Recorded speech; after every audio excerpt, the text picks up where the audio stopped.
Hey guys, Charlie Murphy here. Thanks for joining. We have another session of 1-2 No Limit going on Ignition right now. Upper right-hand table, we raise first in from the button with King-Jack offsuit. The big blind comes along, he checks to us, and we range bet small on the King-Jack 4 two-tone flop.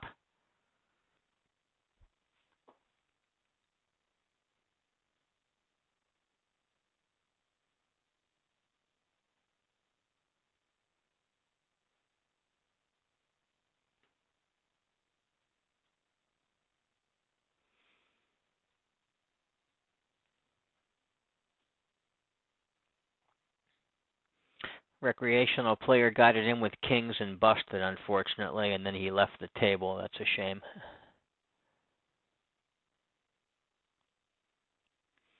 This guy, however, was calling in middle position with 7-5 suited just before this recording started. Pretty clear to tag him as a recreational player as well based on that.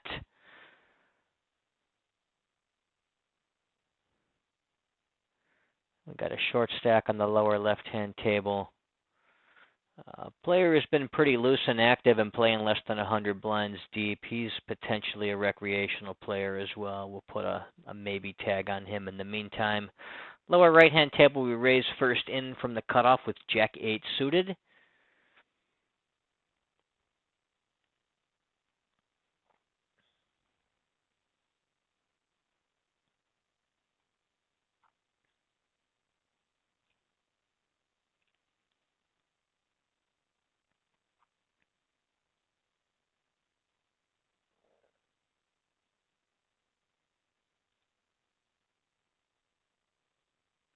Lower right-hand table, we'll raise middle position with Queen-Jack offsuit.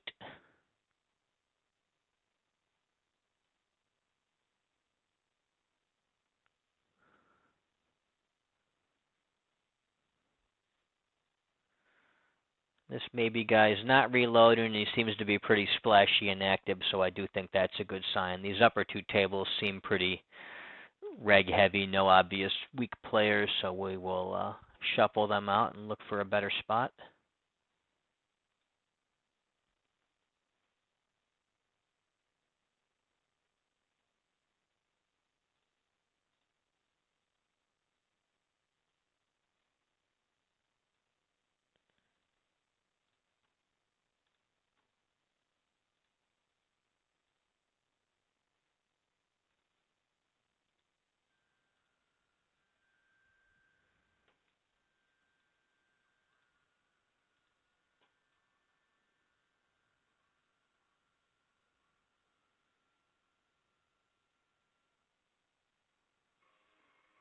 Do have one short stack at this table, especially with direct positioned onto him. We'll play this one out and see how that table develops, but one very obvious rec in the seat we want him to be in so far.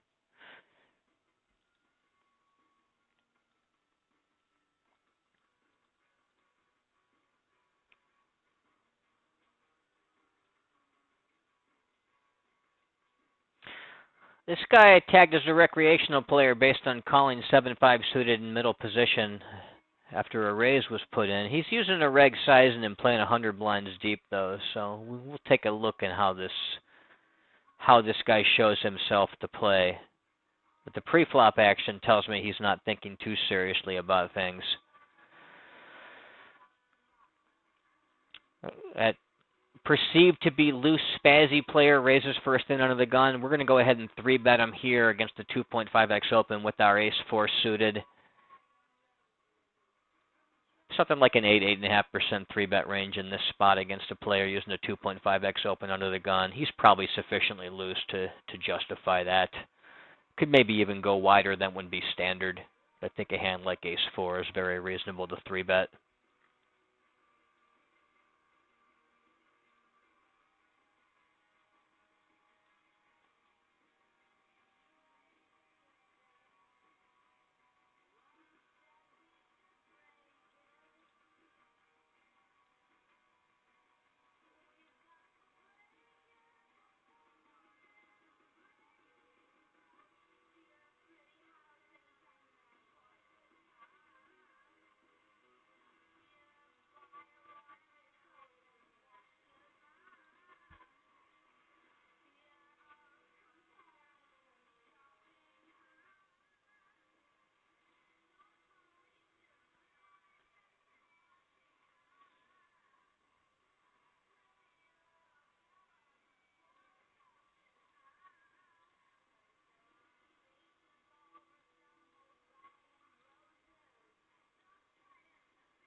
Suspected rec left that table. We're going to go ahead and raise first in from the button with ace-8 offsuit.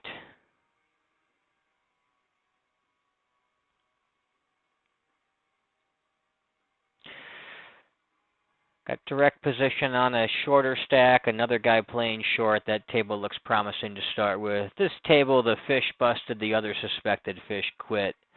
Do have a 30 blind player filling in, but from what I've seen in the pool, there's probably better seats than playing with one guy playing 30 blinds deep without having a good seat on him. So I'm going to go ahead and shuffle this table out. The other players have shown themselves to be very much reg-like.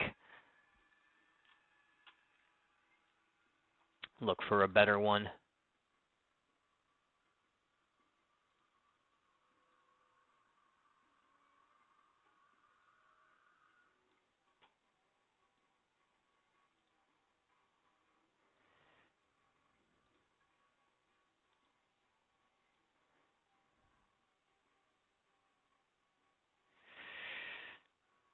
One player playing a little bit short, open limping the button.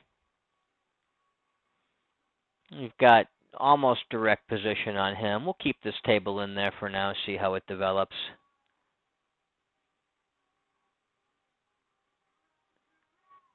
It's possible that's the table we just left with the other seat, but at least we have a better position on the confirmed recreational player playing short and limping.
Cutoff opens. We were going to fold the ace-8 offsuit in the big blind against the 3x open anyway. Against the button 3-bet, it just becomes a very easy fold, and in our decision turns into a cold 4-better fold type spot.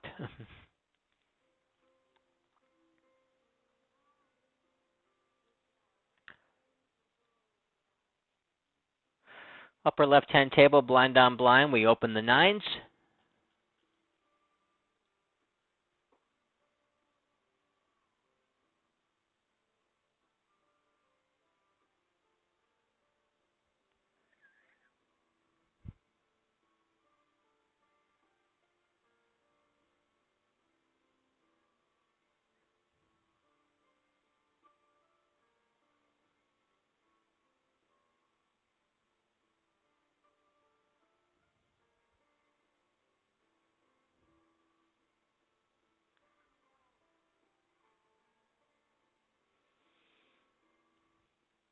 Recreational player limps middle position. The button goes and isolates him up there. I was going to raise out of my big blind against this player.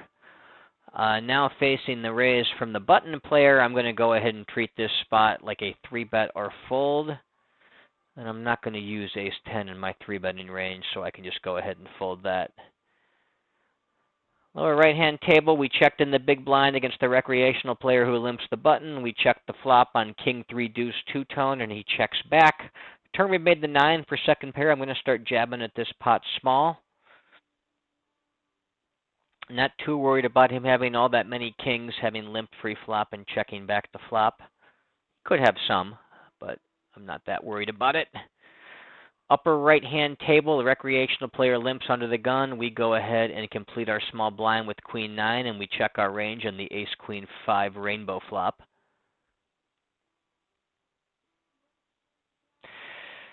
Upper left-hand table, we raise middle position first in. The rec calls in the big blind. We have ace-6 suited. We flop a flush draw on king 9-5 two-tone. He checks to us, and we'll go ahead and range bet small.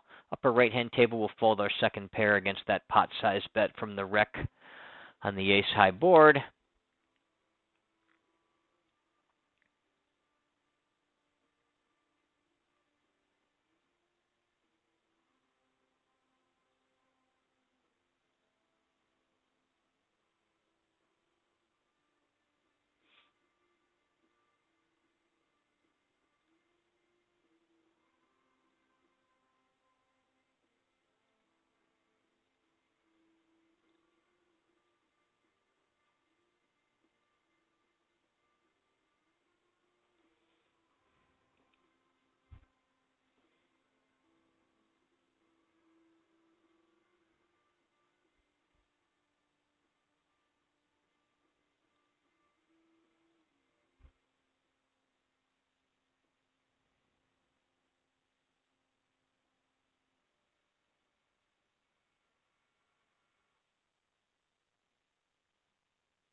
Upper left-hand table, the rec limps the cutoff, so we'll complete our small blind with jack-9 offsuit.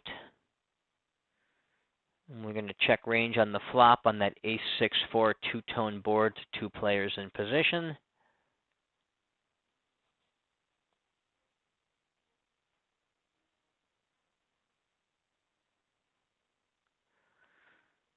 Everyone check back the flop. I'm going to go ahead and start stabbing at this multi-way. Not too worried about this guy checking back an ace. Not too worried about this player having too much of that board, given that he has any 2 checking in the big blind.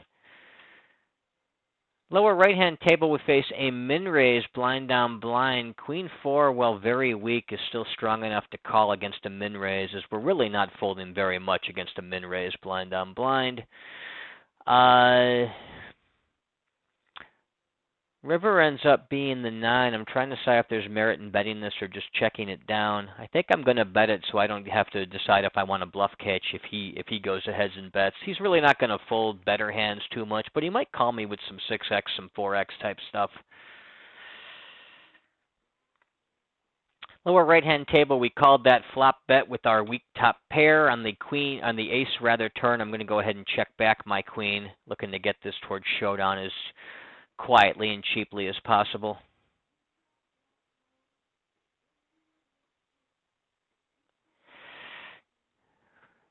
And now a recreational player goes and makes a slight overbet there on the river.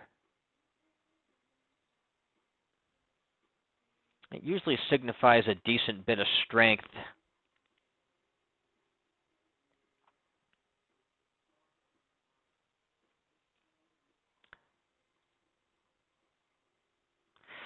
It's pretty close, though.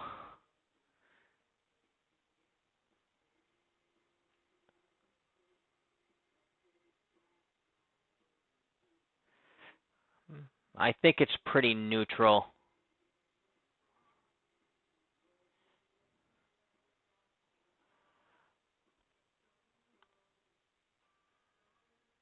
Pretty close. Borderline either way. I'm going to call it down. And he made the straight on the turn.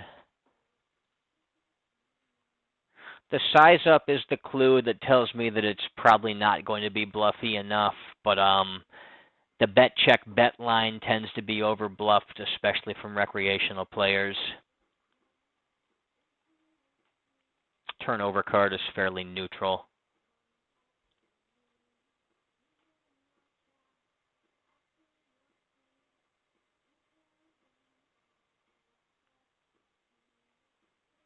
Triple Broadway board, a Littler Bluff. That spot's pretty close. You know, I don't hate a fold there. If it's close, I err on the side of calling, and there's reasonably close. That one may have been a bit too loose to call down.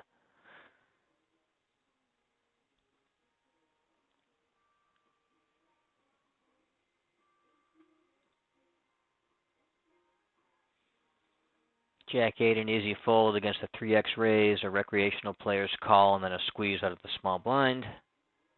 That's cold 4-bet or fold all day long. Jack-8 is just going to be clearly in the fold range.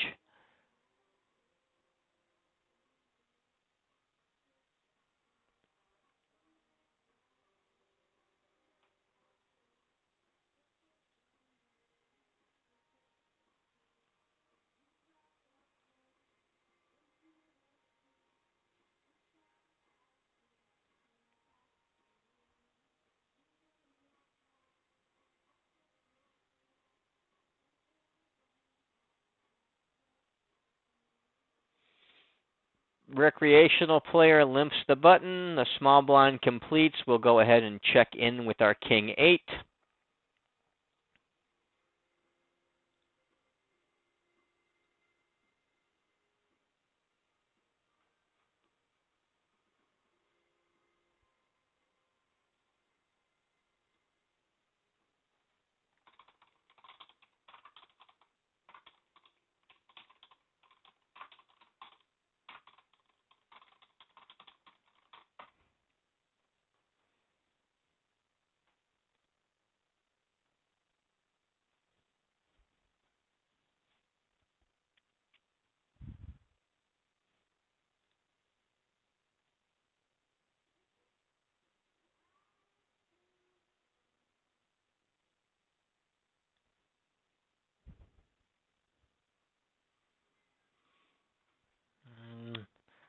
The rec has left the lower right-hand table.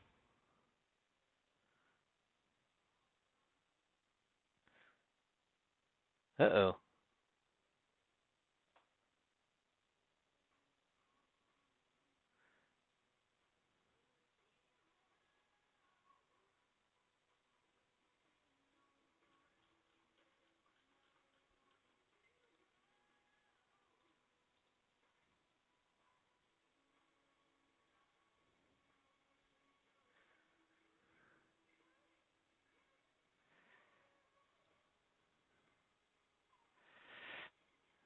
This table is breaking quickly without the Rex left anymore. We are jumping ship as well.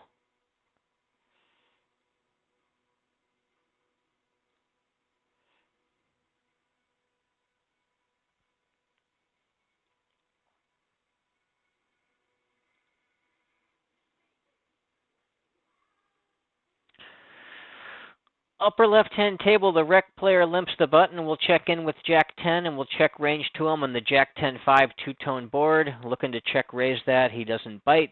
King turn, not the best card for our hand. We're going to go ahead and just min bet him here now with our second and third pair. He quickly calls, get an 8 on the river. This is another spot that we can go ahead and value bet.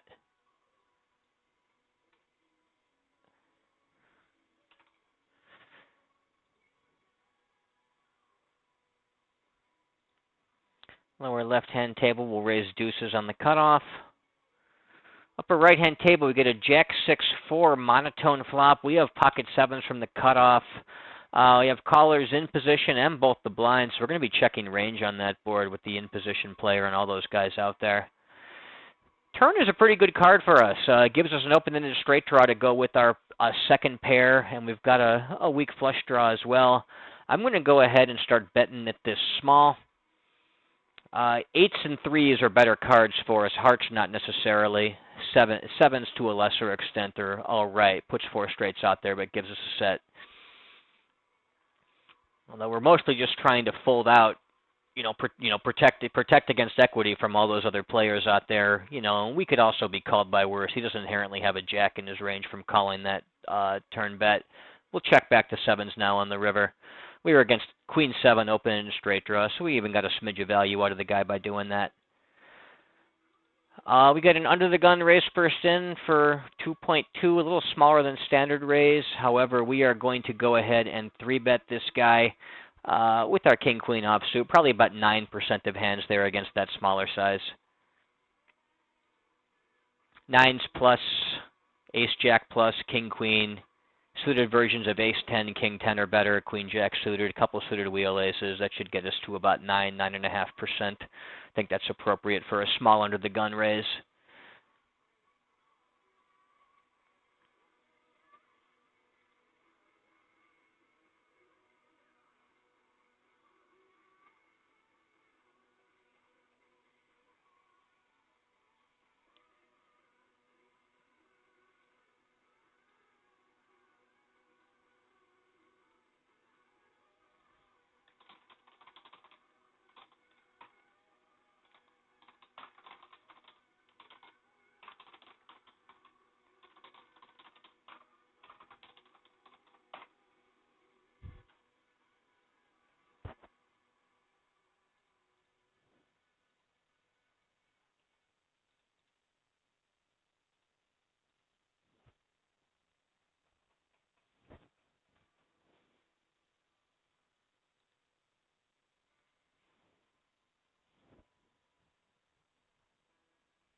This player appears to be a wreck. Limped a couple times. 75-0 over the first 4 hands. The limps is the big giveaway.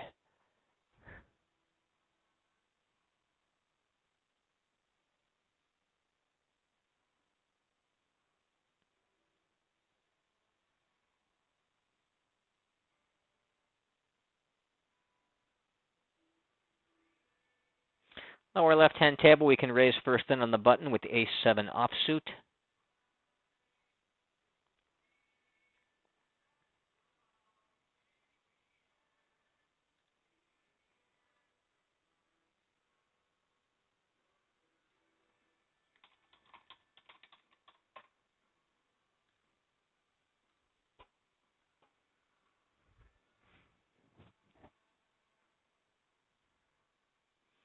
Yeah, he's playing 80-0 with a couple of limps. Calling, never raising. That's a pretty good indicator that guy's not a serious player already. Lower right-hand table, 2.5x open from the button. We can defend with all of our suited kings, some for a 3-bet, some for a call. King 6 suited will be a call. We will check range to the raiser on the 9-9 deuce two-tone flop.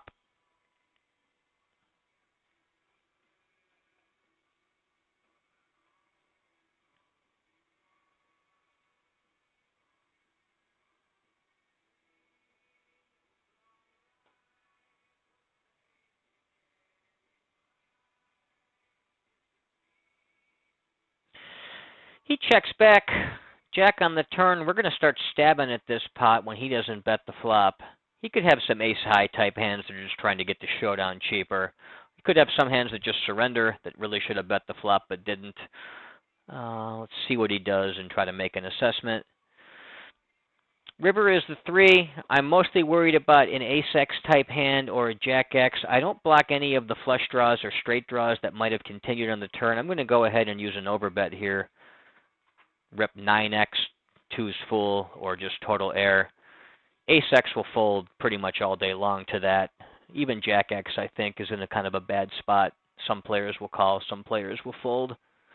But I definitely like using the overbet size there, just given my perception of his range after checking back the flop and calling the turn.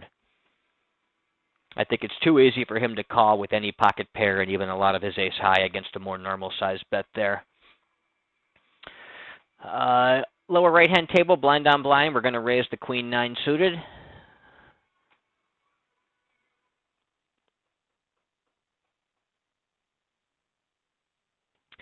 We get min re-raise, so of course we're just going to come along and call that.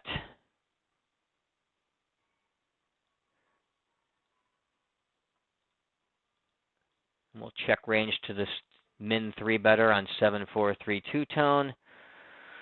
Upper left-hand table against the 2.2x heads up essentially raise. Everyone else quit. We're going to go ahead and defend that. I'm going to continue checking on the lower right-hand table. Under the gun limps, recreational type player on the upper right-hand table. We're going to isolate raise him. And we're going to go ahead and start stabbing small at the pot on the upper left-hand table with our gut shot.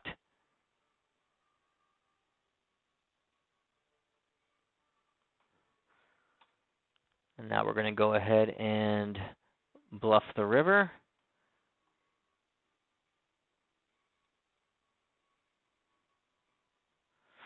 Multi-way flop, upper right-hand table. We'll check back on the 10-7, 3 two-tone board with our pocket fours.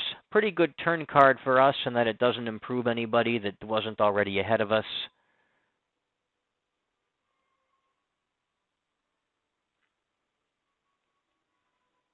I was going to stab small if it checked to me again just for some equity denial. But against the lead multi-way, I'm just going to go ahead and fold the fours. I can have some weak 10x. I can have all kinds of 7x in my range there that can continue against that. There's no need. I need to come along with a hand as weak as the fours. I could be getting squeezed behind by this player.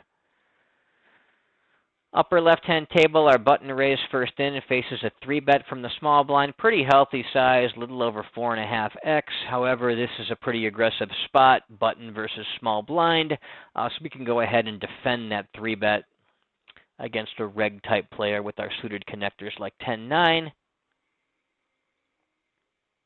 Flop is 8 deuce deuce rainbow. We do have a backdoor flush draw and 3 to the straight. So against small bets, I'm going to be floating here.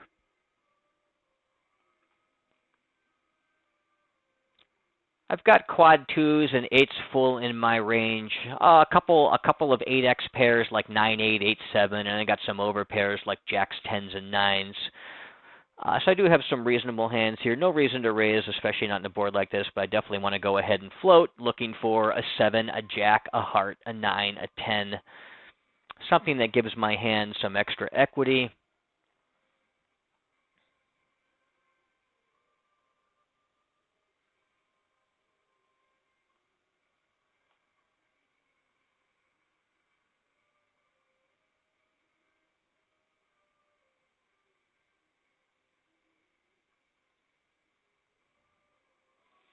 Against the second barrel, however, I can just go ahead and fold. Now, if I had the 9-8 or the 10-9 rather of clubs with the backdoor flush draw showing up there, I would obviously keep floating with that, looking to get the money all in on a flush closing river, or bluff off with my whiff draw should he check to me after barreling twice. But given that I don't pick up any equity now, I've got 10 high.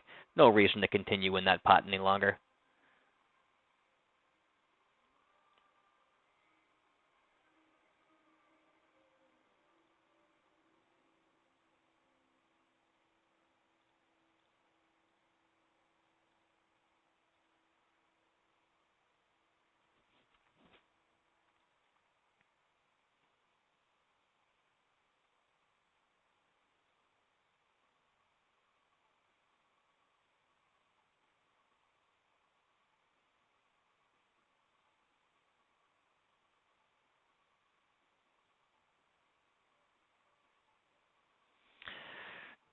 Get an under-the-gun limp from a suspected recreational player. If folds to us, we'll just check in our big blind with our 6-5 suited.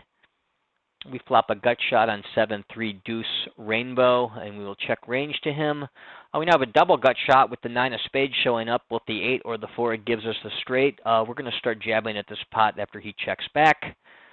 Looking to be bluffing rivers where we don't hit, as well as value betting ones where we do.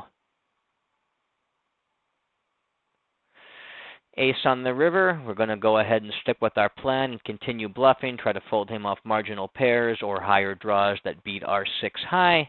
No reason to show down a hand this week.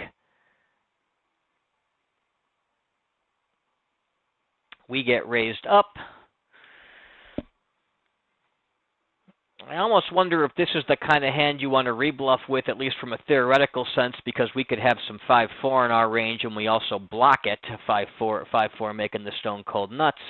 I think that would pretty much just be a jam or fold type spot. I would jam all my combos of 5-4, maybe mix in a few 5-6s as bluffs. That said, I don't think this player is doing that with hands to fold to jams nearly often enough, so I'm not going to get too fancy, too creative. I'm just going to fold on the river. Upper right-hand table, we're going to range bet against the recreational player big blind on the 10-jack deuce two-tone flop. Lower right-hand table, blind on blind, we raise ace-10 first in. And check range on the 8-8-4 rainbow board.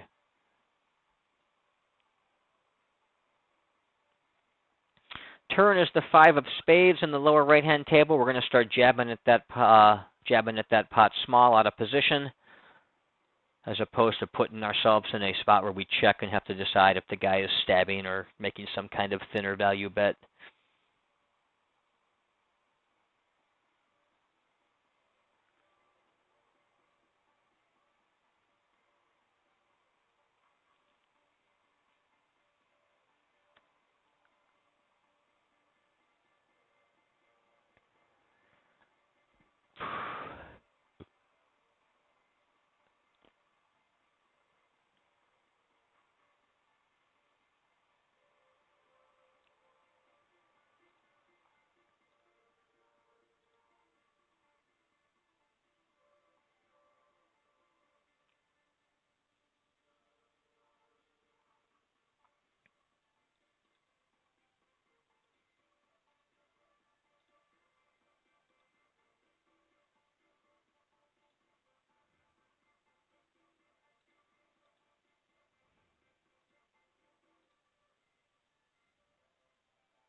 Lower right-hand table, it's a short stack. He either limped or was forced into a post, and the small blind completes. Either way, we just want to check in our king deuce suited. We get a 5-4 jack two-tone flop. We do have the flush draw. We'll be checking range to the in-position player, who also checks through. Flop is a 5, pairing the middle card on the flop, and flush draw has not been closed. We get a small bet from the middle position player. I think it's okay to call here with a draw that's pretty robust. I could have some 5x as well. There's some merit to playing a raise or fold strategy when you're not closing the action here, which I definitely subscribe to some extent, but I also think it's okay to just go ahead and call that small bet. We're not going to get squeezed by a fish behind us all that often, so we're not going to get punished for it. We're multi-way, so I'm again going to use a small bet on the river. We do have the flush closing card, so that's pretty good for us. We're definitely looking to get called. We'll even be calling raises here in most cases, as long as they're not something absurdly large. And everyone quickly folds. Upper left-hand table, we raise the cutoff first in. And we get a monotone flop.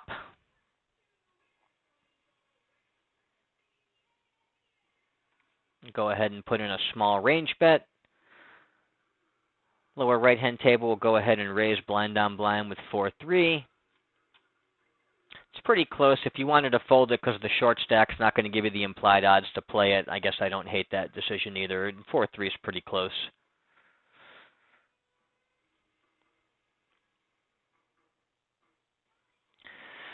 Upper left-hand table, blind on blind. We're facing a 3x open. We are going to just go ahead and defend for a call with the ace-6 suited.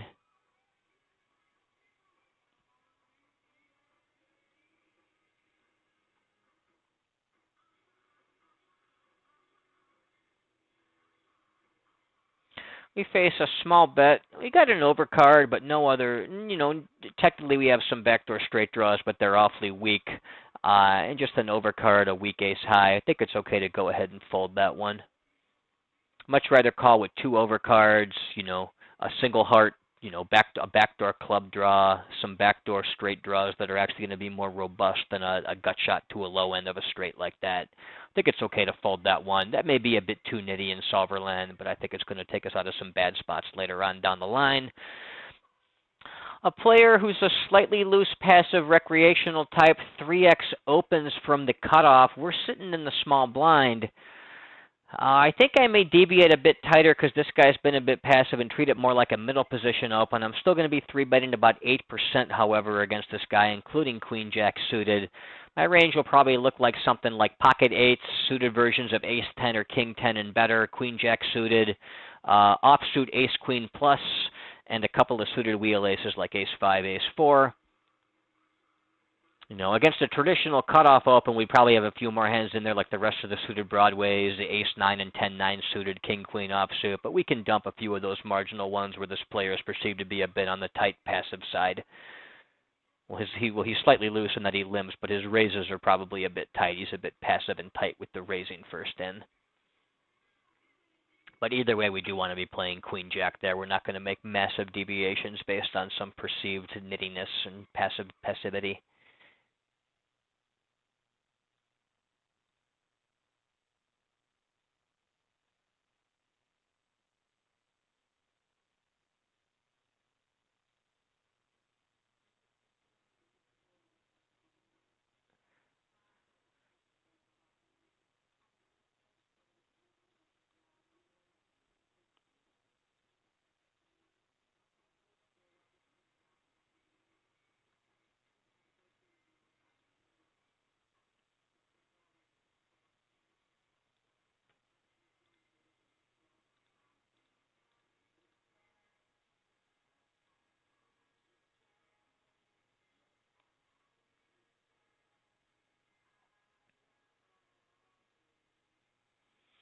Small blind players playing shorter stack, not completely short, but under 100 blinds deep. That's potentially a recreational player. We'll put a maybe tag on him in the meantime. Take a look at what else we got going on. These upper two tables directly across from us on the opposite end of the table, we have a couple of slightly loose, a little bit of limp type guys, probably fish, but not real the blatant, 80-10 type guys that you see around there a little bit of the time. And this player over here seems to be a bit too loose. He has also a limp pre-flop, even if only once. I'll put a maybe tag on him as well in the meantime. Over here, he's already limped once out of two opportunities. That's a pretty good indicator that the guy is not a serious player. Nobody else tipped off that they're playing weak to us thus far quite yet, but we'll keep an eye on this guy. He reloaded. That may have just been a fluke that his stack was short, so we're not going to go assuming he's a wreck until we see something more to the something that tells us for sure. Our suspected wreck is limping again. Everyone folds to us. We're in the big blind, so we're going to go ahead and pop him up with something like 8s or 9s plus, suited broadways, suited 9x. Ace 10, king jack or better. He limp calls. We get an ace 6-4 two-tone flop. We're going to go ahead and put our small range bet in. And we get min raised. I think it's going to be okay to put in a 3-bet. I don't often re-raise when I get raised like that, but I'm out of position and it's a very small bet. So I'm going to go ahead and put in that re-raise, looking to get him all in on the turn probably. Yeah, so we'll just repot him and look to try to get stacks in. Upper right-hand table, 2.5x open. We'll defend the big blind with Queen 10 offsuit. Check range to the better on the King Jack 9 rainbow flop. We flop the nuts. We're pretty happy about that. He checks back, however, and we get a Queen of Spades turn. There's a backdoor flush draw out there. We're going to start jabbing at this pot like we do with all kinds of hands, including our 4 straight.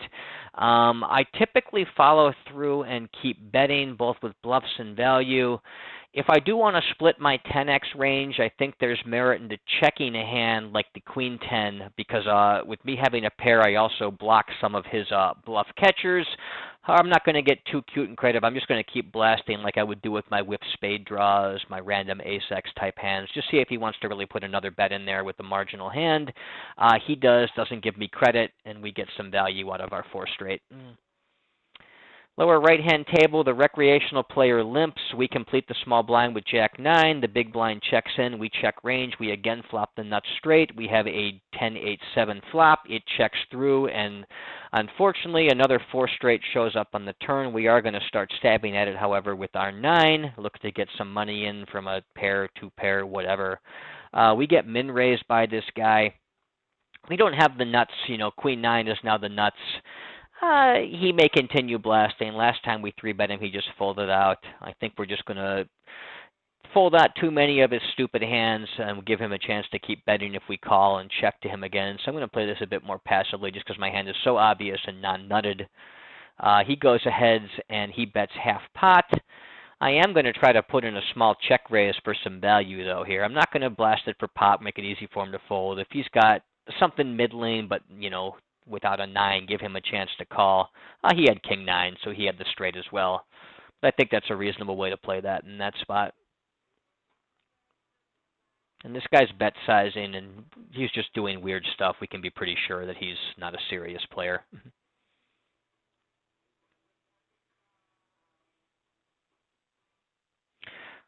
Lower left-hand table, we'll raise first in from the button with Ace-King.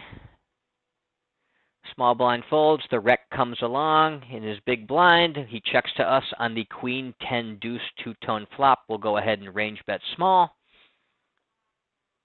He quickly calls. We get a 4 of spades on the turn. We want to continue betting with our overcards, diamond flush draw blocker, gut shot to the nuts. So we're going to go ahead and put in our overbet. We would have all kinds of nut combos in our range, whereas he does not. He quickly calls. We get the 3 of diamonds on the river. I have ace-king high. I do want to keep bluffing against this particular player. I don't want to use the overbet size just because I think the fish don't necessarily adjust appropriately. I'm going to use a more standard size and keep betting. Lower right-hand table, we raise first in from the cutoff with Jack 10 offsuit, and he called me down with King 10, so he is playing pretty loose, pretty splashy to be calling down three barrels like that with second pair. But we were pretty sure he's a wreck, and now we're convinced, so it's good info to have, and I still don't want to be showing down my ace-king high.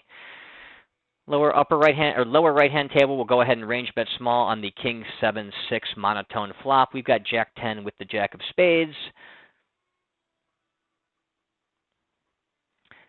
Lower left-hand table, we had a 3x open from under the gun, so we just 3-bet with our pocket 10s. And we took that one down.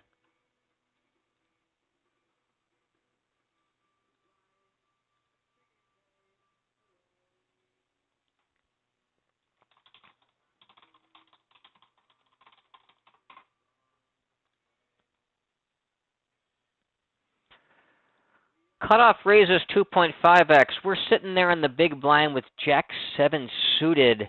I would normally go ahead and fold this to multi-way action, but this button player is soon to be so weak, I'm actually going to be a bit wider myself, looking to make something sketchy against him.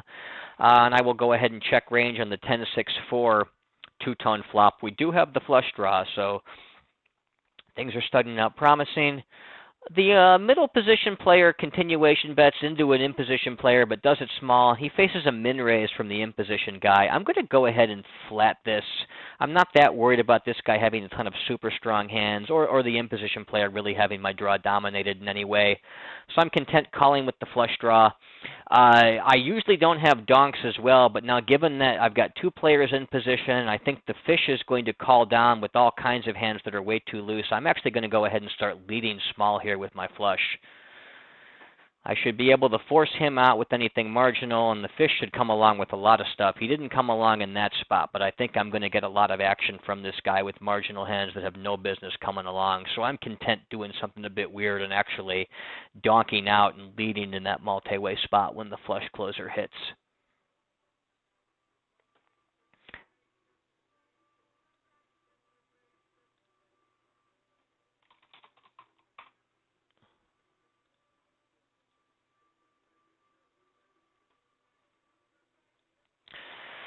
Lower left-hand table, we raise first in from the button with 8-7 suited. The recreational player comes along from his big blind. We're going to go ahead and range bet that flop small, the King 5-3 rainbow board. We have some backdoor draws.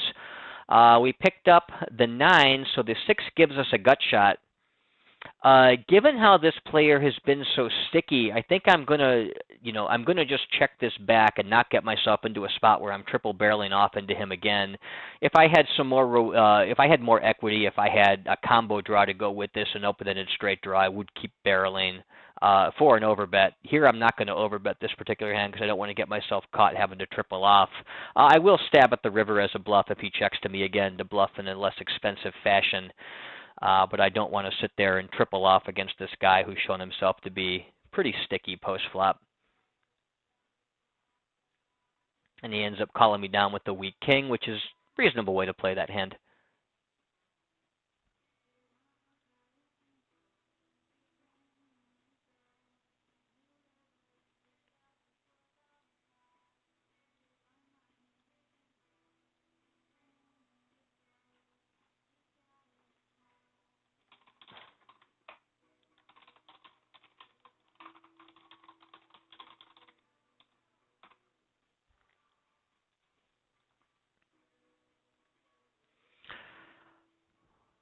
Lower right-hand table, we're going to raise ace-queen first in from middle position.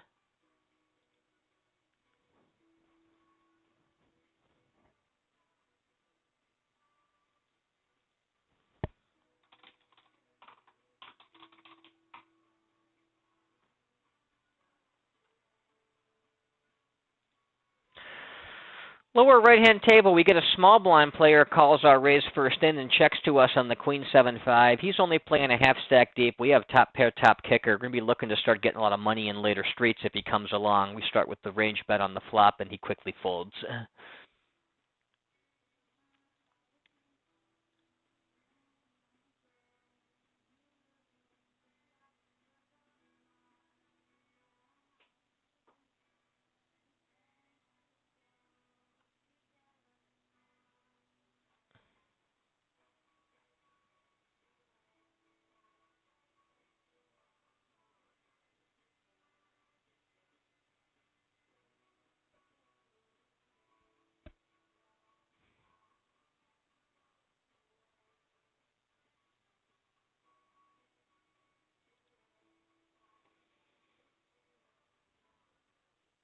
Let's see how that post-flop action went. I didn't see the hand in real time.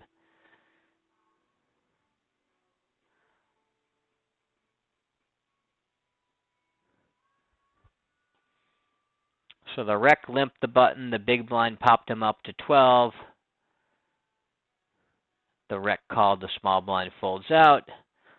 The big blind led on on Jack 9-9 two-tone. The fish min raised him back. The big blind called, checked, and then check raised all in on the 8 turn. Not sure what to make of the rec's play there. Rec limps cut off, checks back the flop to the turn. We have a gut shot on Jack, Jack, Deuce, Ace, double flush draw. We're going to go ahead and bet with our gut shot. 9 river, no chance but to bluff with our 5 high, so we'll put in another bet looking to fold him off random high cards, random draws. Not going to fold him off the ace-X, but that's not what we're trying to do there. And unfortunately, this guy just keeps showing up with better hands and hands he can call down with, even though we know he's a weak player.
Lower left-hand table, we raise first in from the cutoff with king-queen.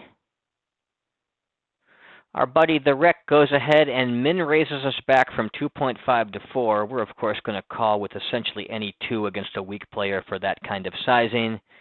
Get an ace-9-8 rainbow flop, and we're not going to float him without anything really going on there. I would float with queen-jack with that gut shot to the nuts, but I'm not going to float with king-queen there. No overcards or anything else going on to my favor. So even though this guy is weak, he just keeps slapping us around. Hopefully we get our chance to do him dirty before somebody else beats us to it. But he is certainly the reason why we're at this table.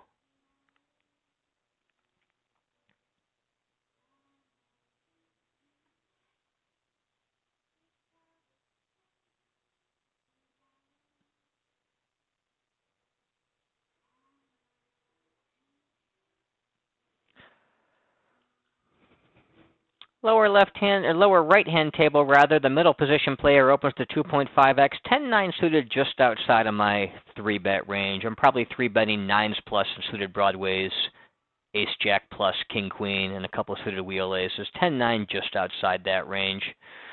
If you want to argue that this guy is opening very loose, playing 38-29 so far, and you're going to start 3-betting him a bit wider, include a few more of those suited connector type hands that are just outside of standard range, I don't think that's necessarily wrong. In fact, there's a pretty good argument for that. I opted to fold, but I guess it's pretty close.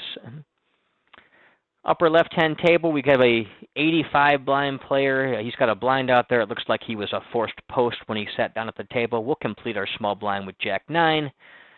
Try to get in and see a flop for cheap. The big blind, however, does not cooperate, and we're just going to fold when the big blind pops that up.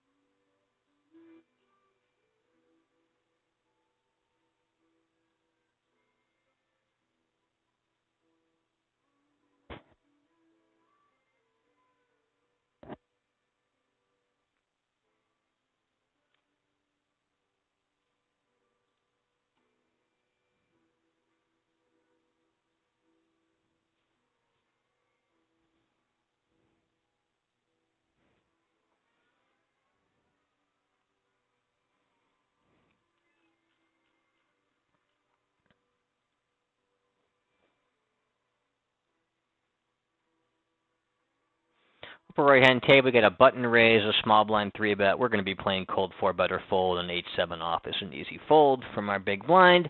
Lower left-hand table, I might not always complete the 5-4 offsuit, but we have this special recreational player limping and only one other player left behind us on the flop. We're going to try to sneak in there with 5-4.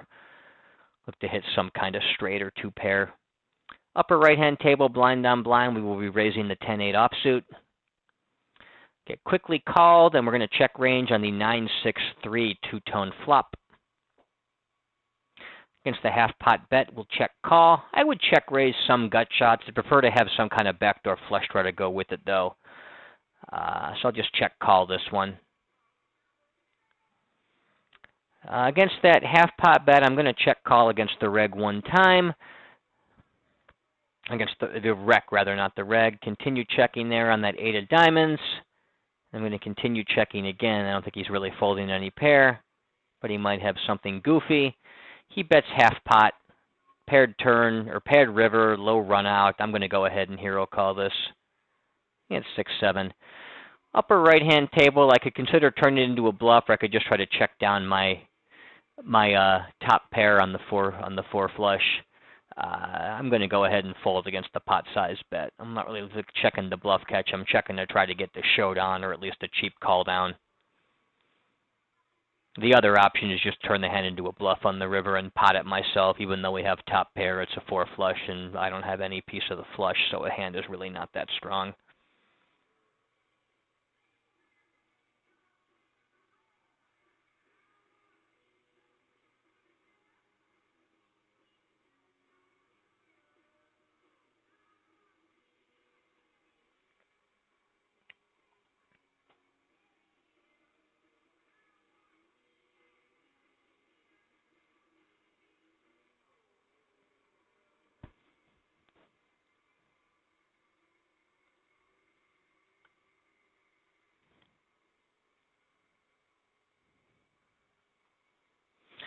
Lower left-hand table, we're going to raise first in with ace-jack.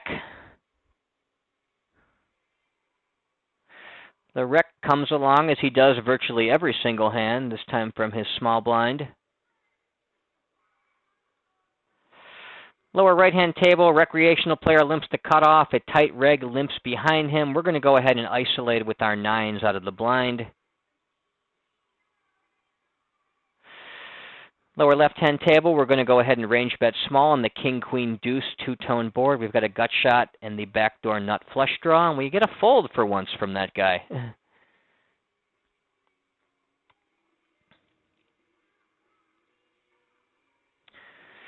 Ace-jack, a bit too loose to 3-bet from the small blind against a 3x cutoff open, so we're going to go ahead and pitch that one. It's on the cusp. Some players would do it, and I don't mind it.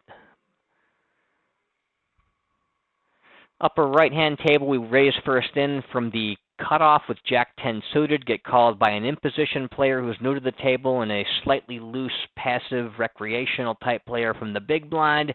We'll check range to the in-position player on the king-king-9 two-tone flop. We do have the gut shot and flush draw here. Trying to decide if there's any merit to check raising this. There certainly is in general. Given he used a pretty large sizing there, I'm less convinced of that in this particular case. That said, I don't know for sure that his big sizing signifies strength. He may just be doing that too much. I'm just going to go ahead and check raise him up and look to get this in on the turn on pretty much any turn card except for a king or a 9. We've got an open-ended straight draw to go with our flush draw now, so that's about as good a card as we could get without actually hitting our draw. We'll go ahead and ship the rest in. Got called down by pocket 3s. Oh my goodness. Well, did not expect him to have that hand or call down that lightly with that hand, but we can, however, go ahead and tag him as a rec. Expensive way to learn that lesson, but we had a ton of equity in that spot. 15 outs to make our straight or our flush. Add another 6 outs for our pair outs over the pocket 3s. 21, actually 20 outs because we have one of our flush outs makes him a full house. So we have 20 outs plus the 9 pairing up. We have 23 outs to outdraw him there. So we've got half the deck that helps us. We just didn't hit it. Lower right-hand table, we go ahead and range bet small on 10 Jack 3. Lower left-hand table, we defend that small button open with Jack 10 offsuit. And we check our range on the Queen 5 deuce monotone flop.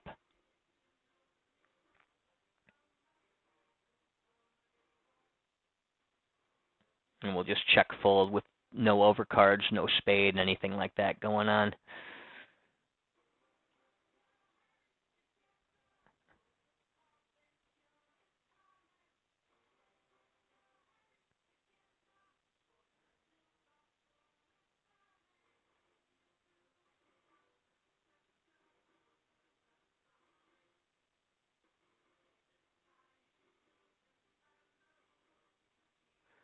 Games are pretty decent right now. Oh, our buddy left though, unfortunately. Not much reason to be at this table without him. He was the spot right there. This guy's 26-5. I think that's enough to indicate he's a wreck as well. We'll go ahead and raise middle position with the King 10 suited.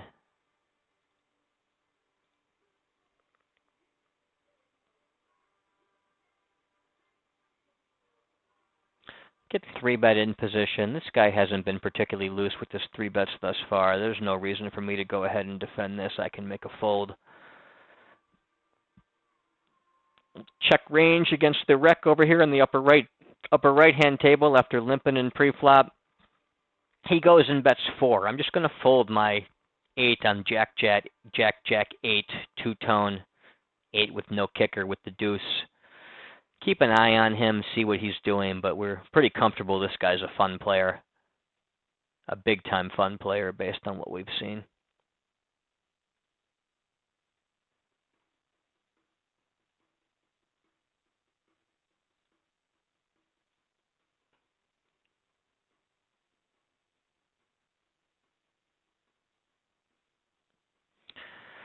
Upper left-hand table, looks like a tight reg type player, limps blind on blind. We'll go ahead and pop him up with something like our button raise first in range, including all of our suited kings, like King Deuce suited.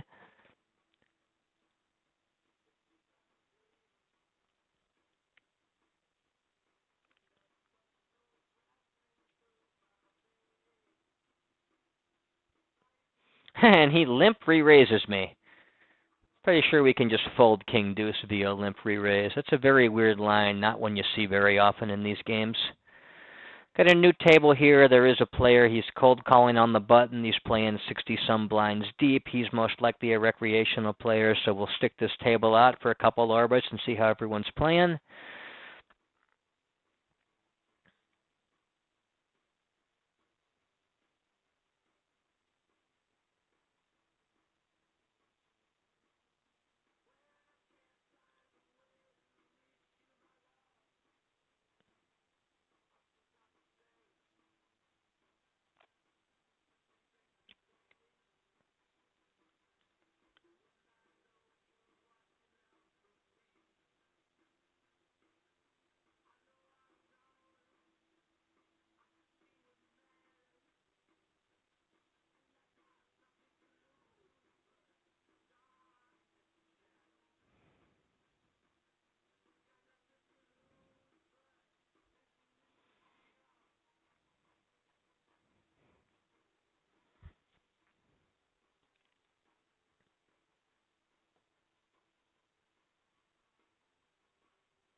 Interesting action over here on the new table.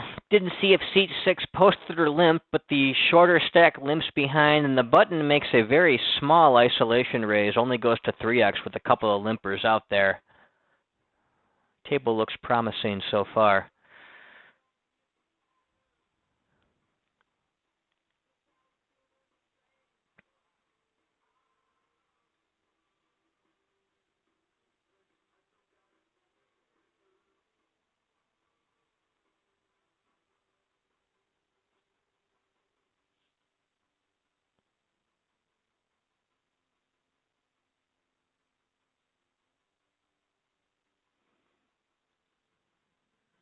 That player limped.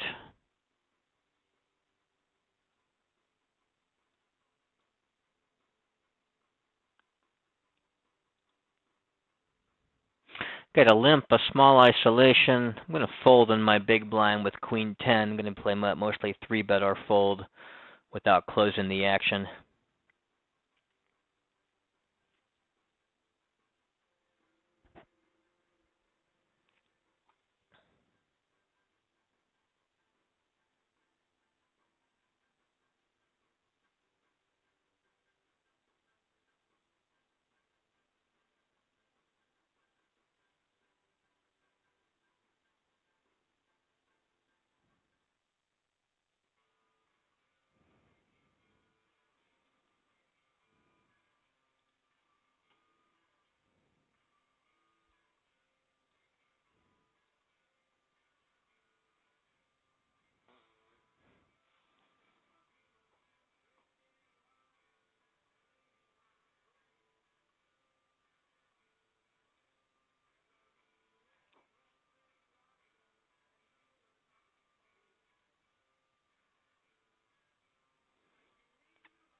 player has limped,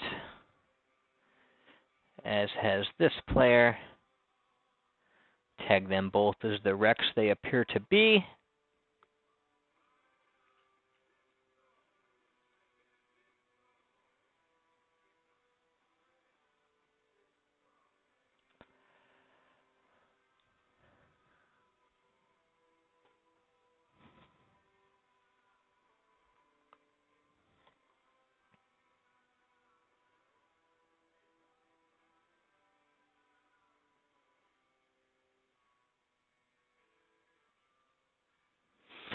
Lower right-hand table will raise ace-deuce suited under the gun.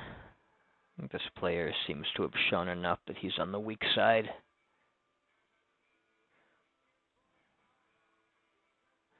Same with the short stack, playing 60-13 with limps.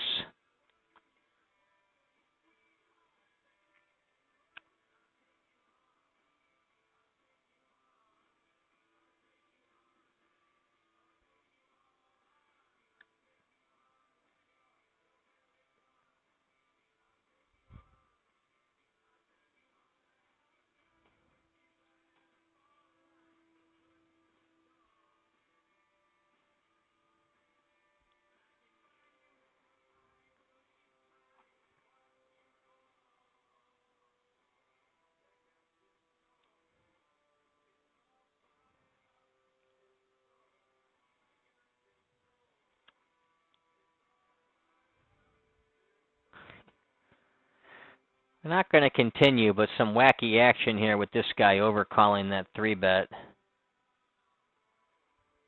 And of course I folded what would have been the nut flush. Fold pre-flop is still correct there, though, regardless of the way the board runs out.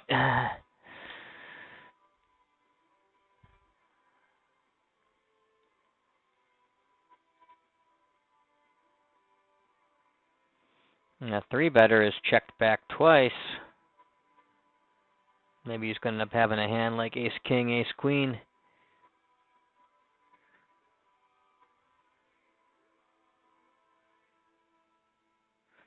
At ace-10 offsuit, and he managed to get some value there. I don't mind the way he played it post-flop, especially exploitably. What did the other player have? The other player had 5-4 of hearts, so he called down with that bottom pair on the flop. I mean, we already knew he was a fun player, but more confirmation.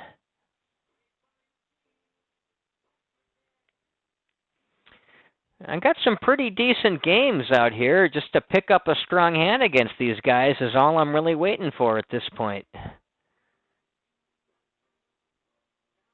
We've done the hard part. We've picked up the good games with the weak opponents. Now we just need to materialize our edge.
Upper left-hand table, we're going to raise first in with the king 10 suited.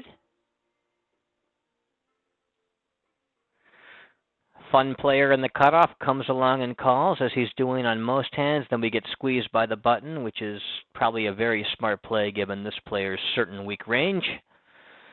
I can just go ahead and fold there.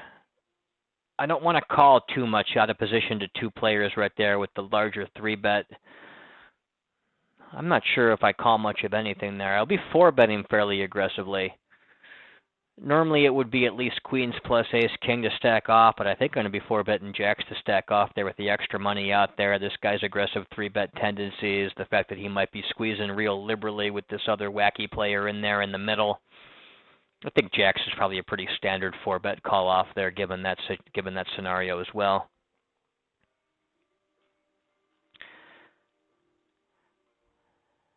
Min raise and a button call. This is also awful weak to continue with, but the odds are so good, and I'm going to get to play with at least one fishy player here, and I'm closing the action. So I'm going to sneak in this pot, look and hit a straight or come kind of shady 2-pair. Upper right-hand table, a weaker player raises middle position. The cutoff goes aheads and calls. I'm going to call my big blind to close the action with pocket 5s. I'm not going to continue with bottom pair and no diamond on that ace jack deuce monotone flop though. Flop checks through upper right-hand table. Turn, we have the jack of hearts. I'm going to go ahead and start stabbing at this small. I do have a heart to bail me out if I'm getting called by something like jack 10 no heart. I can also bluff a lot of rivers if I don't hit either a heart or a 5. I can value bet if I hit my 5. And with the 6 out there, I'm just going to go ahead and keep bluffing on this guy. The 6 doesn't change a whole lot. My hand's pretty weak. No sense trying to check and bluff catch with this or even get it towards showdown. I can fold out, first of all, whiff draws. I can also fold out pairs like 8x or maybe even some jack x. Upper left-hand table, blind on blind. We're going to raise against the fun player with queen 3 suited. We're going to check range to him on the queen jack 5 monotone flop. 3 is the spade, flush closing turn. I'm going to start jabbing at that pot small after the flop checks back, and he instantly folds. Had the check fold button already clicked ahead of time, knew he was not involved in that pot. Lower right-hand table, we raised ace-3 suited under the gun. The fun player calls in the small blind, and we get squeezed by the big blind. We can just go ahead and fold to that sized-up squeeze from a big blind player on what should be a pretty tight formation. He can squeeze more because this guy's range is so weak, but he still has to worry about my range being relatively controlled from the under-the-gun open, so he really can't be getting too out of control with that. And if he is, he'll get himself quickly punished, even without me doing things like defending hands like ace-3 suited.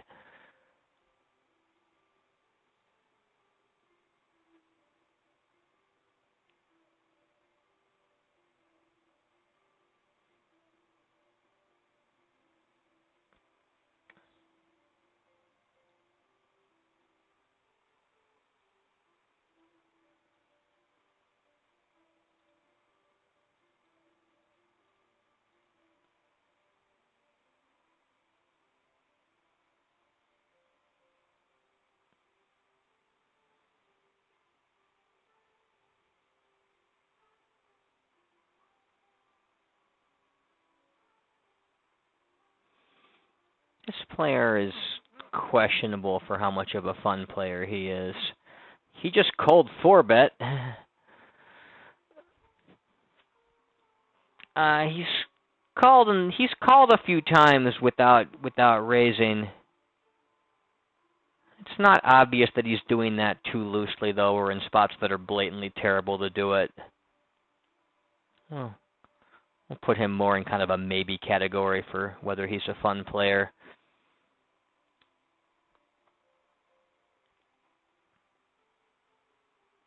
This player, however, I believe is calling too much. He's got some limps. He's just playing too many hands overall, and this guy is very clearly a fun player. 65-13, 40% limps.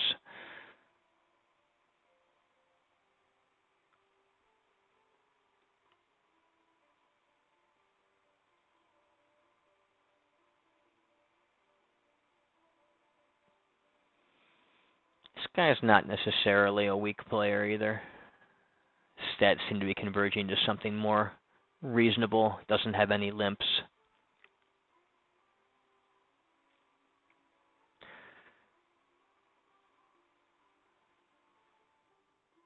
In fact, we'll shuffle this table out, as this table doesn't seem to have any other obvious spots, whereas the other tables all seem to have a mega fish or multiple weak players. So the player pool is probably pretty soft right now.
Our right-hand table, we're going to check range to the in-position limpers in this limped pot. After we check in our big blind, we have 5 deuce for top pair and an open-ended straight draw on the 5-4-3. Recreational player goes ahead and bets out pot, but I'm not convinced that that means we should do anything but continue with our top pair and open-ender.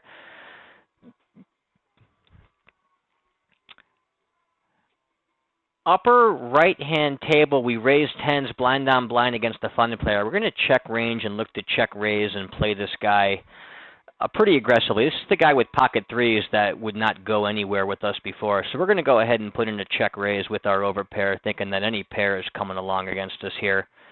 He quickly calls. We get a 5 of spades.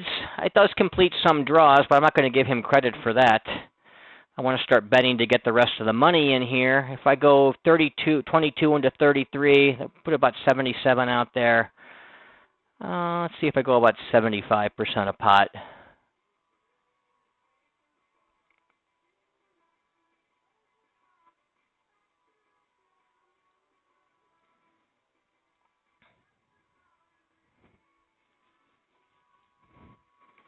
Keep blasting with our overpair.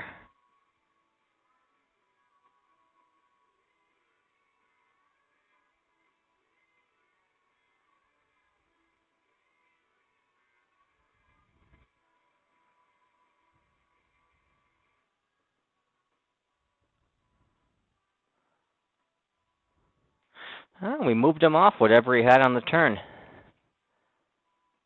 I think that's the right way to approach tens in that spot, especially given what we know about this guy where he just got super sticky with the threes.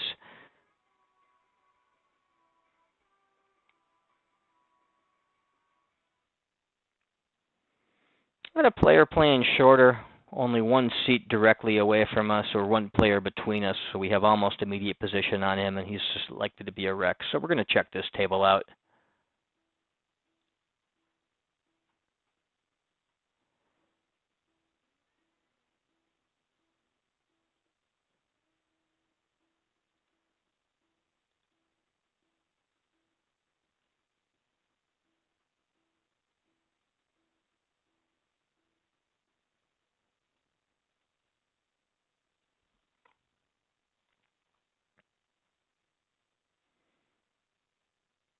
Yeah, and our player that we suspect to be weak is already apparently open limping, so that's a good sign as well.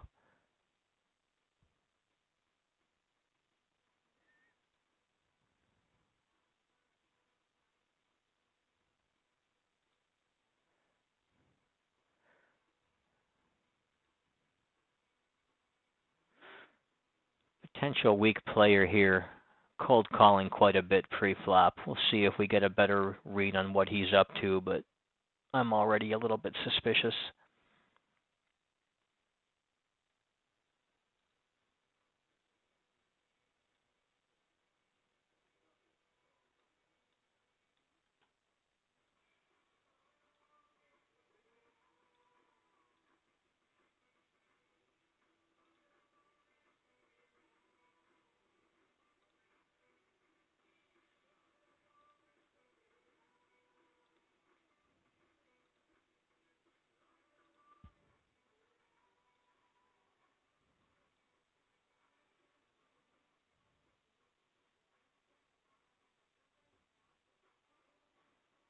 That's our suspected wreck right there that's limped. We can tag him knowing it's going to shuffle over when the HUD adjusts once we're dealt in.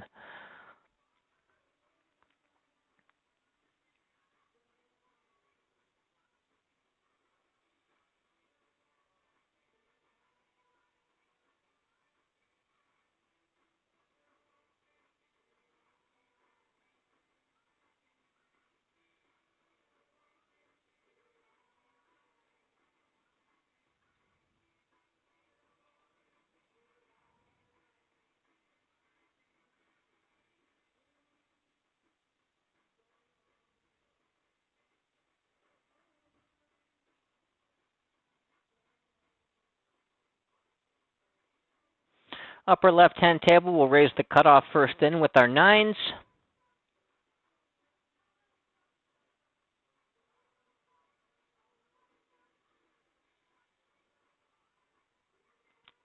Folds to everyone except the big blind, a weak recreational player who calls. We get a very nice flop for our nines, an overpair on the 8-5 deuce rainbow flop.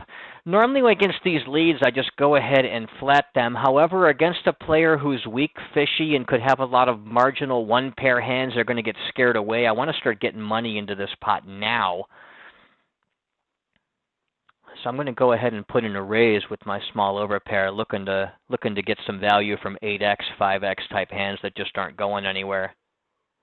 He calls. Nine is an interesting turn card, makes top set for us, but also completes a possible straight. I'm not going to think this or worry about any of that. I'm just trying to get as much money in as possible with a strong hand against a weak player.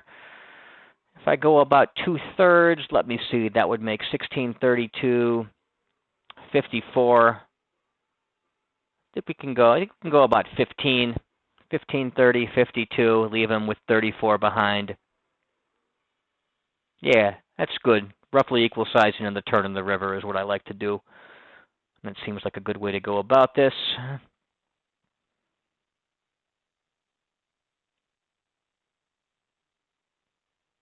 He calls again. The queen is not a scary card. We're just going to go ahead and tank a bit to make it look not like I'm very obviously I'm jamming right off the bat. And now we'll go ahead and put the rest of the money in. He instantly folds. Oh, and he quits on us too, which is a shame. But trying to get money off these guys before they lose it to somebody else or quit on me. So that's what I'm doing there when I'm pretty sure my hand is good. Lower right-hand table, button raises first in. We're going to go ahead and defend this 2.5x. We are going to be defending a bit tighter because this guy's been so passive, 16-11 over 64 hands. But for 2.5x, a hand like King Jack is going to be a good defense, even against much tighter than typical button raise first in ranges. We are going to go ahead and fold, though, with no backdoor draws on the Ace-7-3 two-tone board.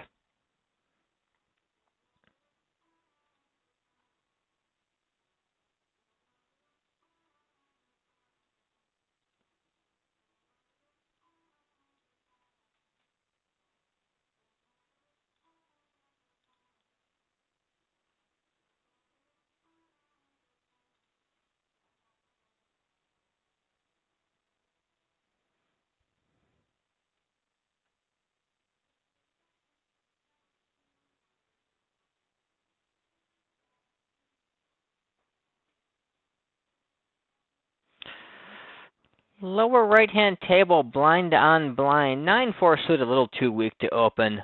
The player is fishy, but he's also too loose in that he's going to call a lot. If I thought the guy was a super nit, that'd be a reason to go ahead and expand my range and play more cards. Given that his weakness is that he's loose fishy, plays way too many, raising a hand like 9-4 suited doesn't play into his weaknesses. It makes his weaknesses okay, and that his loose range is going to be rewarded by playing against a range that's also too loose. I'm not going to go ahead and expand there. Upper right-hand table, I'll raise the fours first in. Upper left-hand table, I'll call my big blind against the middle position, or cutoff raise first in and small blind overcaller.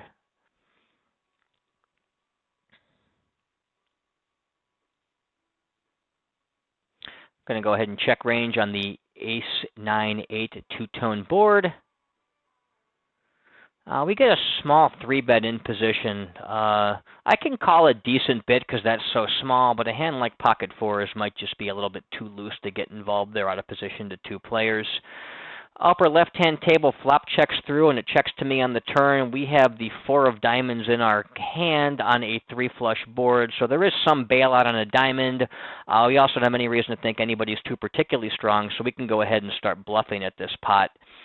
Can possibly fold out a king, probably not an ace, but we can fold out some 1-pair hands that beat us here for sure, and take away the bluffing opportunity from the draws by blasting at it ourselves.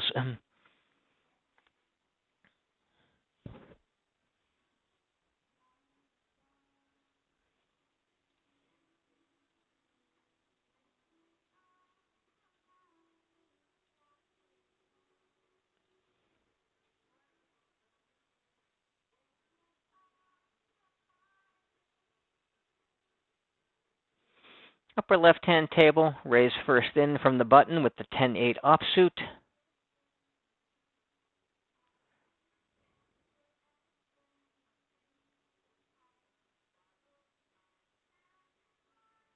And on that upper left-hand table, we'll again raise first in, this time from the cutoff with Queen 10 suited. Lower right-hand table, Queen 10 suited is also a raise from middle position. Recreational player on the upper left-hand table, he 3-bets me, but small from the small blind. I don't defend this hand against 3-bets very often, especially if it's a fishy player who I think might be on the passive side. However, the price is so good that we can call with all of our suited broadways here, so I am going to continue this.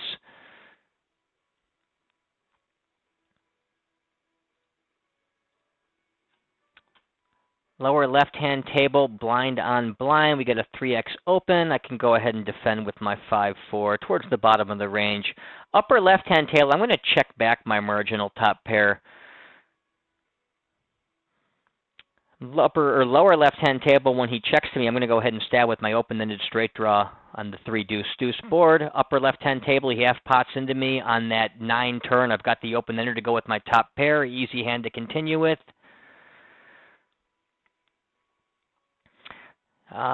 The player on the lower left-hand table, he actually checks to me again after I complete the straight on the turn. I want to go ahead and start overbetting at this point now, trying to get as much money in as possible with my non-full house nut hand. I'm trying to decide if there's any merit in value betting with my queen here. There's probably some. I'm going to go ahead and try to get a value bet in from something marginal that shouldn't really be calling me. I tend to try to get thin value bets in. It helps justify my bluffs, even though I sometimes value cut myself. You're supposed to value cut yourself. Your value bets are only supposed to be good against a calling range just over 50% of the time to be doing it correctly. So if you're not value betting thin, you're not value betting enough. So when it's close like that, especially against guys that aren't going to check, raise, bluff me with any significant frequency, I think it's better to just don't overthink it, try to get money in. You've got top pair. He hasn't showed a ton of strength. It's almost certainly good, make him pay to see the showdown. Make him pay off your top pair.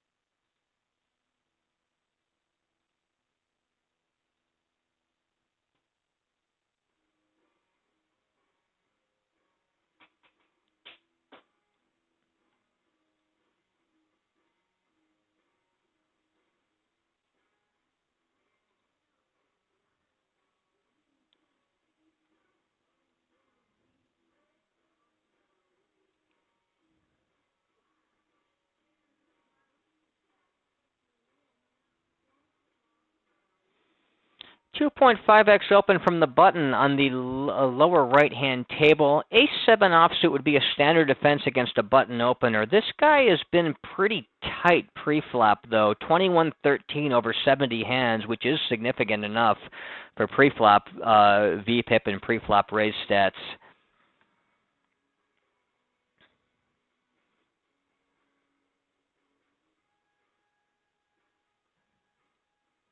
I think we can go ahead and deviate ever so slightly and fold. Ace-7 is not even, I mean, it's a standard defense against a standard button open range, but it's not particularly high up in the range. It's one of the weaker hands that you defend with, all things considered. So I'm content to go ahead and fold that one. I think this guy's being a bit too tight and passive pre-flop.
Lower right-hand table, we raise first in from the cutoff with our 9-7 suited.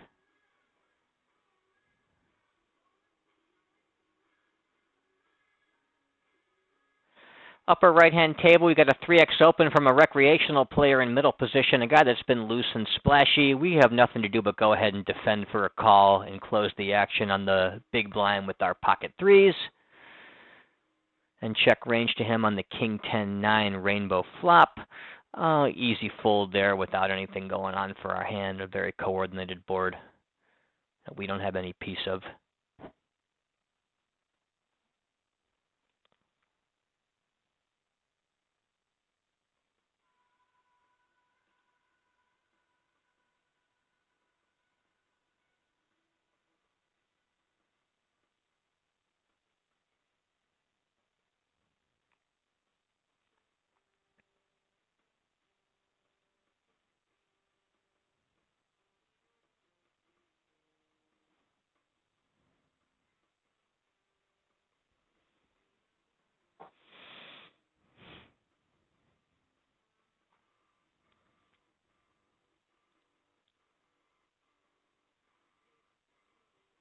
Nine 8 suited just outside of raise first in range from under the gun.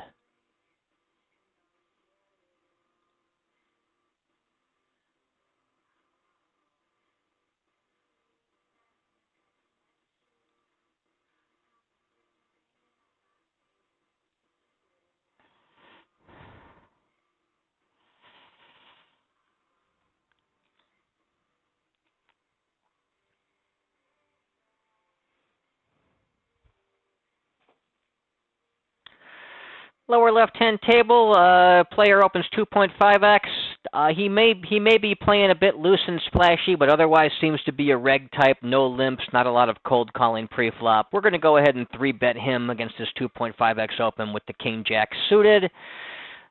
We'll probably use something like a 10% range, 9s plus suited broadways, a couple suited wheel aces, ace-jack offsuit plus, and king-queen offsuit. A range like that gets us to about 10%. I think that's appropriate. Maybe even a bit wider if you think this guy's opening too wide, which it's early, but he's playing 50-39 over 18 hands, so it's reasonably likely he is opening a lot wider than he's supposed to be. But either way, King Jack suited very clearly a hand that should be 3-bet in that spot.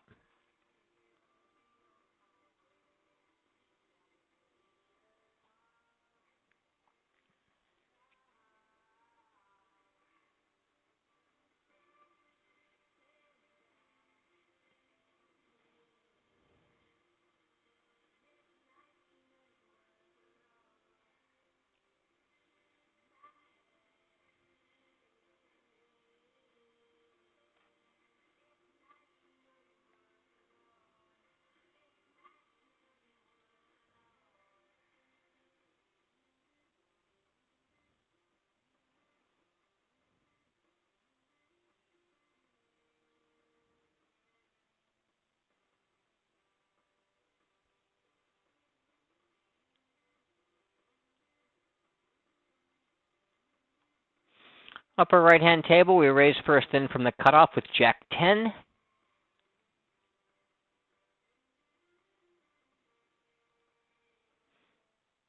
King 10 offsuit, kind of on the cusp, just outside of my standard under the gun open range. Upper right-hand table, we face a 3-bet, and we can just fold our offsuit Broadway cards, like Jack 10 offsuit against that.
Queen 4 suited a little weak to open from the cutoff. I usually use maybe Queen 6 or Queen 7 or better and fold the weaker suited queens from that spot.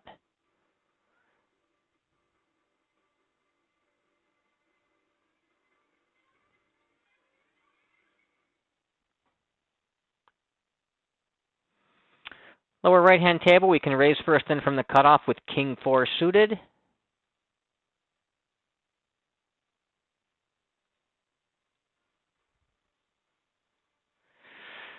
Special recreational player calls the button, and we get squeezed from a tight aggressive reg in the small blind. King 4 suited is a standard fold under those circumstances.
Buttons facing a 2.5x cutoff raise first in. Pocket 7's right around the cusp of our standard 3-bet. This guy's been aggressive, which pushes it more clearly into the 3-bet range. I'm playing 3-bet or fold from the button. Probably got about a 13% 3-bet range. 7s plus, suited Broadway, suited 9, suited wheel aces, offsuit ace jack plus king queen. Gets me to about 13%. If you think this guy is too loose, opening too many hands, you want to start 3-betting a bit more, you could do that. Could probably add in pocket 6s, the rest of your suited aces like ace 6 through 8. We get cold 4-bet by the small blind, however. No reason to continue with our pocket 7s under such circumstances. You should probably make that cold 4-bet a little bit smaller too, because we still have on-cap ranges in the big blind, the cutoff, and in the button. I'm going to go ahead and fold my 7s to the cold 4-bet though.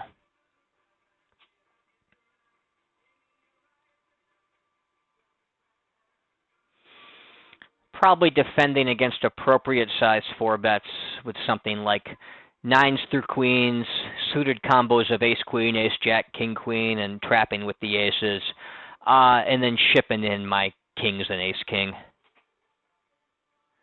Upper left-hand table, blind on blind, we raise the king 3, we get 3-bet, and that's a pretty easy fold.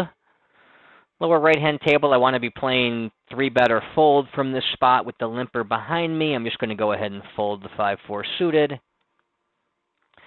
Upper right-hand table, this guy apparently posted a dead blind or something to that effect, and now it folds to us on the button. We're going to isolate him up with something like our cutoff raise first in range, including ace-queen offsuit, mid to upper 20%. Interesting in that we get 3-bet by a player. I don't know if I want to call this for this size. Usually I use ace-queen offsuit as a cold 4-bet bluff, or as a 4-bet bluff, because it plays so well in that spot. I don't know that this is going to be loose enough or a small enough raise against my ISO to go ahead and call this. I'm not going to outthink this. I'm just going to 4-bet it, try to fold him off it, and fold if he jams over the top. And I'm also going to be stacking off with my queens plus, I guess I would have kings, aces, ace, king suited to stack off with there. I was going to move all in on this flop with my ace, queen, and my ace, king suited. Maybe trap with my aces, and move all in with my kings as well. When he donks into me all in, I'm too worried about him having, over pairs like jacks or 10s. I guess the question comes down to getting 2-1. Is my gut shot and likely over cards good enough to call off? I think it's a bit marginal. I could also be running into ace-king, in which case it's a terrible outcome for me, or any kind of queens plus hand. I think I'm just going to go ahead and fold that. It's pretty close. If I was the one getting the chance to move him all in on the flop, I would have done it. And he would have had ace-jack suited, so I actually was ahead of him right there. That said, I think it's okay to fold in that situation just because I'm running into pocket pairs that I'm behind all that often. I'm occasionally catching myself to be dominated with an ace-king type hand.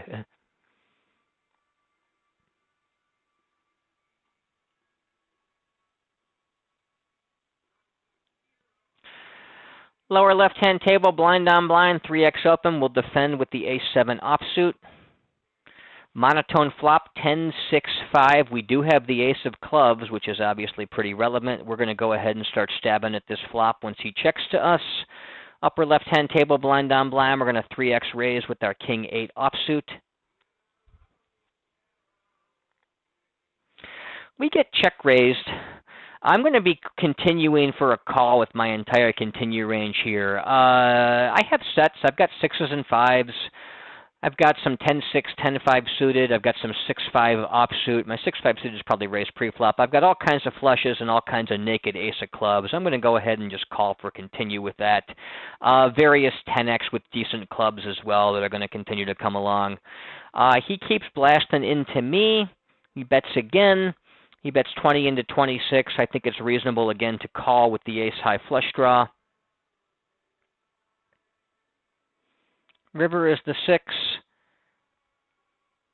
Now, he just moves all in. I'm obviously calling down with my flushes, in my boats or quad-type hands. I think I mostly fold my 1 pairs even with the flush blocker. I just don't think that that's that bluff heavy, and I'm, of course, going to fold my ace-high that didn't come in. I think he probably has a lot of flop flushes in his range that play that way. Especially with me holding the ace of clubs, the most likely bluff card is taken out of his range. Although, of course, if I have bluff catchers as opposed to the ace of clubs in my hand where I was drawing, I don't know that.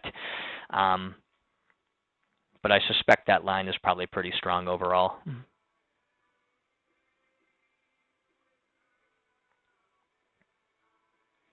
Lower right-hand table, we'll raise first in from middle position with the pocket 5s.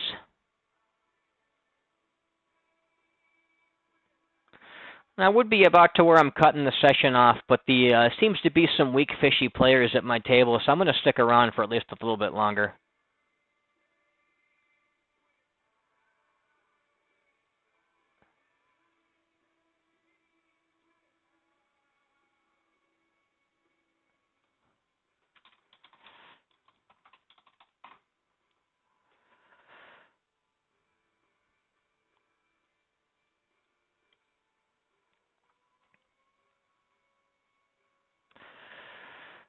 Lower left-hand table, raise first in with the King 8 on the button.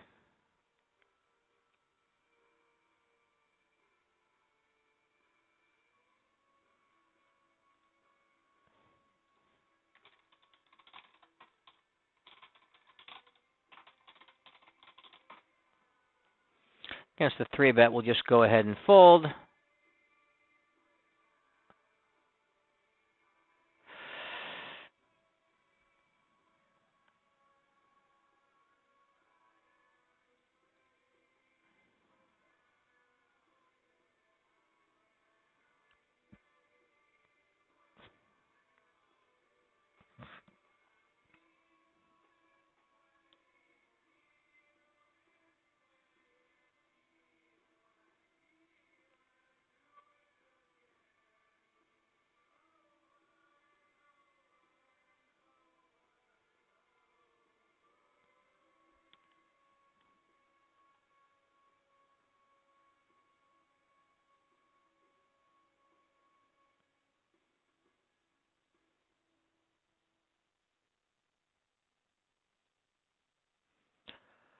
Lower right-hand table, the cutoff raises 2.5x. Waiting to see what the big blind does, but we're sitting on pocket kings, obviously going to be getting some money in this pot one way or another.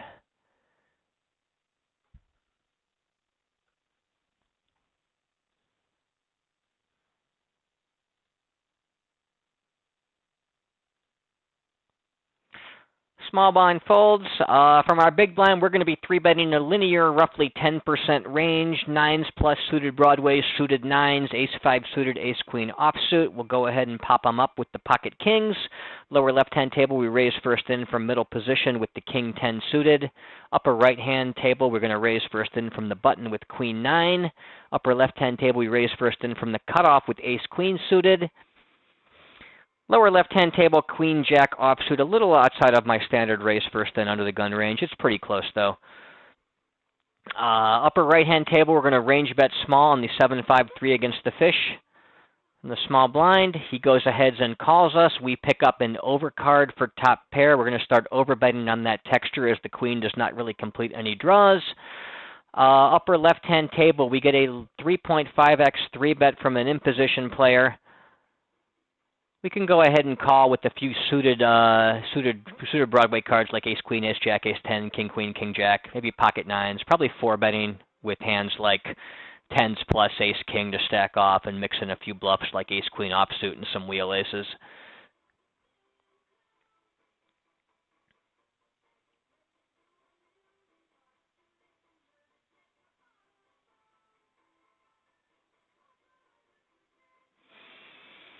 Now on this upper left-hand table, 10-8-3 two-ton, we checked range, and we're going to fold the ace-queen suited.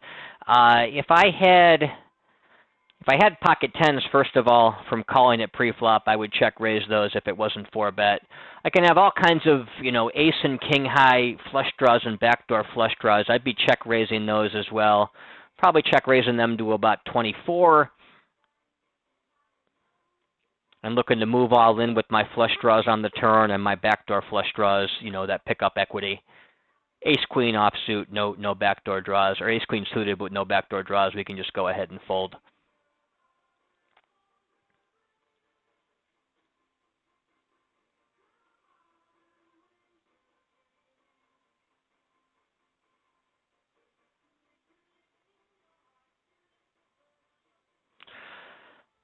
One of our fun players took off, so we're going to start shutting our tables down, as we don't want to carry on our session too much longer than we had anticipated, though when the tables look good, that's a good reason to stay.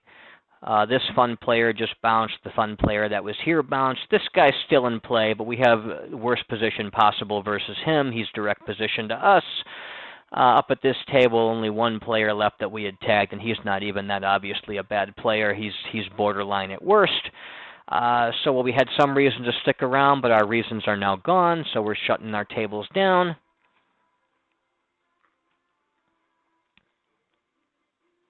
Rough session overall, but I think we hung pretty tough.